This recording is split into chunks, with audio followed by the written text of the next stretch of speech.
नमस्कार. आता आपण भारतातील शासन पद्धतीची वैशिष्ट्ये बघूया. तर भारतीय शासन पद्धतीमध्ये संघराज्य आणि एकात्मिक अशा दोन्ही प्रकारची वैशिष्ट्ये आढळून येतात. Federal plus unitary features. आता आपण सर्वप्रथम संघराज्य वैशिष्ट्ये बघूया, म्हणजे फेडरल फीचर्स. आता संघराज्य वैशिष्ट्ये म्हणजे काय? संघराज्य म्हणजे काय? केंद्र आणि राज्याला अधिकार असतात, म्हणजे अधिकार केंद्र सरकार आणि थोडक्यात केंद्र सरकार आणि राज्य सरकार या दोघांनाही अधिकार असतात. तर त्यामध्ये काय आहे वैशिष्ट्ये? तर आपले भारताचं संविधान हे लिखित आणि सर्वोच्च संविधान आहे.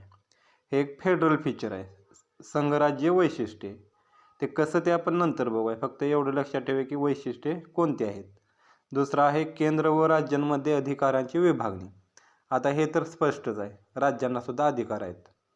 दुहेरी शासन व्यवस्था, म्हणजे केंद्र सरकार आणि राज्य सरकार, हे सुद्धा स्पष्टच आपल्याला लक्षात येते की राज्य सरकार सुद्धा आहे.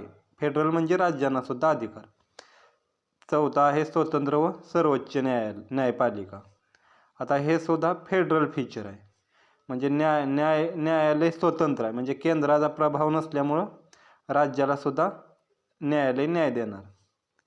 नंतर आहे संविधानाची कठोरता, म्हणजे रिजिडिटी ऑफ कॉन्स्टिट्यूशन. हे सुद्धा फेडरल फीचर आहे. आणि राज्यांचं अस्तित्व संविधानिक, म्हणजे राज्यांना हे संविधानानंच स्वतंत्र अस्तित्व दिले, त्यामुळे हे सुद्धा